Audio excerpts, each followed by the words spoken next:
ఎప్పుడైతే ఒకని చేతిలోని కర్చీఫ్ మాలిక ముఖానికి తాకిందో ఆమెకు కళ్ళు తిరగడం మొదలయ్యాయి. ఎ ఎవరు మీరు? నా అంటూనే స్పృహ కోల్పోతూ కింద పడిపోతూ ఉంటుంది మాలిక. ఆమె వెనకాలున్న వ్యక్తి ఆమెను పట్టుకున్నాడు. ఆమెను సరిగ్గా నిలబెట్టడానికి ట్రై చేస్తూ కత్తి పట్టుకున్న వాని వైపు చూస్తూ, "అన్నా, పనయిపోయింది కదా! వెళ్దామా?" అని అంటాడు వాడు. ఆ కత్తి పట్టుకున్న వ్యక్తి తలుపు దగ్గరున్న వాని వైపు చూస్తూ, "నువ్వు బయటకు వెళ్ళి ఎవరైనా ఉన్నారేమో చూడు" అని ఆర్డర్ వేస్తాడు. సరే అని మెల్లగా తలుపు తెరిచి తొంగి చూస్తాడు ఒకడు. బయట చీకటి తప్ప ఇంకేమీ కనిపించదు. వాతావరణం మొత్తం సైలెంట్గా ఉంది. సిటీలోని మ్యాజిక్ అదే మరి. తెల్లవారితే ఆఫీస్ హడావిడి, రాత్రైతే ఇంటి హడావిడి. ఆ బిజీ లైఫ్లో తమ గురించి ఆలోచించుకునే సమయమే ఉండదు. ఇక వేరే వాళ్ళ గురించి ఏం పట్టించుకుంటారు? ఒకవేళ వేరే వాళ్ళ విషయాలు చర్చించాల్సిన ఉద్దేశమే ఉన్నా తెలిసి తెలియని విషయాలతో తమకు నచ్చినట్టుగా అల్లుకుంటారు. అది మానవ సహజం అనుకోండి.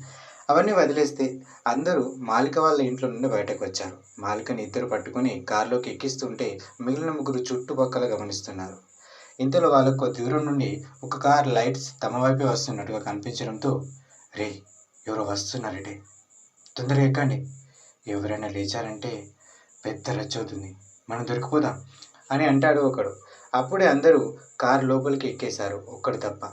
ఈ కార్ స్టార్ట్ అవుతుండగానే అక్కడికి చేరుకుంది ఇంకో కారు.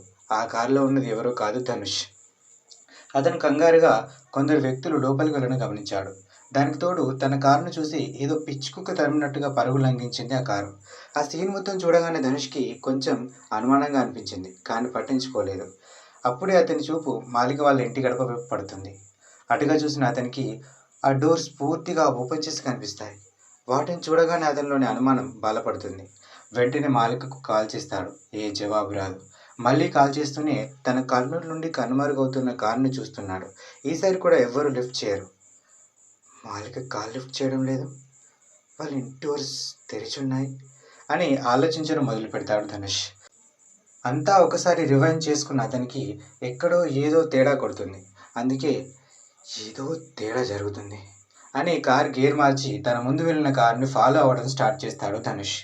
ఇటు కారులో, "అమ్మయ్య, మొత్తానికి బయటపడ్డాంరా" అని ఒక రౌడీ అనగానే, "ఇంకా బయటపడలేదు" అని డ్రైవర్ అంటాడు. అతని వైపు చూస్తూ, "ఏమంటున్నావురా" అని కత్తి పక్కన పెడుతూ అడుగుతాడు ఒకడు.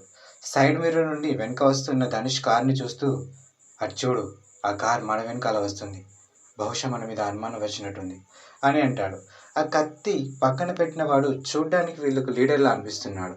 వాడు కోపంగా మిర్రర్ నుండి చూస్తూ, "రాణి, ఎంత దూరం వస్తారో నేను చూస్తా" అని డ్రైవర్ వైపు చూస్తూ, "నువ్వు మన ఏరియా వైపు తిప్పురా" అని అంటాడు. "అలాగే అన్న" అని స్పీడ్ పెంచుతాడు డ్రైవర్. హఠాత్తుగా కారు వేగం పెరగగానే ధనుష్ అనుమానం ఇంకొంచెం పెరిగిపోతుంది. అలాగే వాళ్ళు ఎంత స్పీడ్ పెంచితే అతను కూడా అంతే స్పీడ్ పెంచుతున్నాడు. ఇంకా చెప్పాలంటే వాళ్ళకంటే వేగంగా వెళ్ళడం మొదలు పెడతాడు. ట్రాఫిక్ చెప్పుకునేంత పెద్దగా ఏం లేదు, కానీ ఉన్న ట్రాఫిక్లోనే అంత వేగంగా వెళ్తుంటే పక్కనున్న కార్లు అన్నీ పక్కకి జరుగుతున్నాయి. "ఇప్పుడు ఇటు తిప్పురా" అని డ్రైవర్ చేతిలోని స్టీరింగ్ని టక్కున కుడివైపు తిప్పుతాడు వాడు. అది గమనించిన ధనుష్ కూడా కారుని పక్కకు తిప్పగానే అప్పుడే అతనికి తన వైపు వేగంగా దూసుకు వస్తున్న లారీ కనిపిస్తుంది.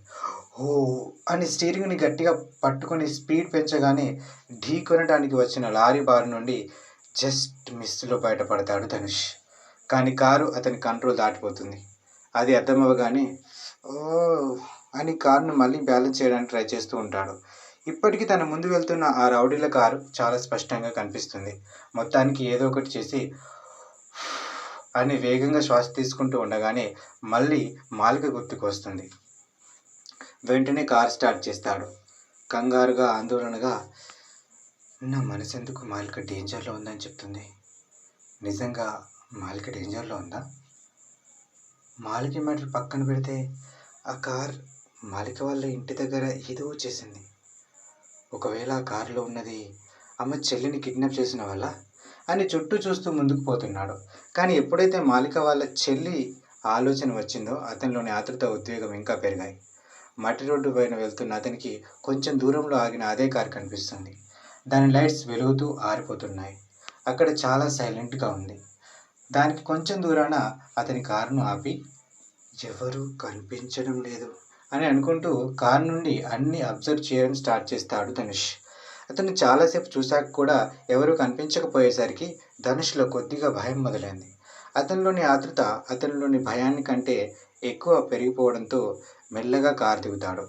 దిగుతూనే కొంచెం దూరాన ఉన్న ఒక గట్టి కట్టెను పట్టుకుని మెల్లమెల్లగా ఆ కారు వైపు నడవడం మొదలు పెడతాడు.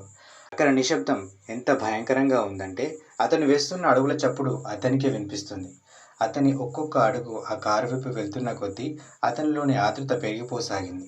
ఎప్పుడైతే అతను ఆ కారు దగ్గరకు చేరుకున్నాడో అతనిలోని ఆతృత కంగారు ఇంకా పెరిగిపోయాయి. మెల్లగా డోర్ తీయగానే కింద పడుతుంది మాలిక. ఆమెను చూడగానే షాక్ అవుతాడు ధనుష్. వెంటనే మాలికను లేచి కూర్చోబెడుతూ మాలిక మాలిక ఏమైంది నీకు? కళ్ళు తెరువు లే అని ఆమెకు మెలకువ తెప్పించడానికి ట్రై చేస్తుంటాడు. ఇంతలో అతనికి వెనుక నుండి అనే నవ్వులు వినిపించడంతో టక్కున వెనక్కి తిరుగుతాడు. వెనక్కి తిరిగిన అతను ఆ అని బాధగా తన కడుపు దగ్గర చేయితో గట్టిగా పట్టుకుంటాడు.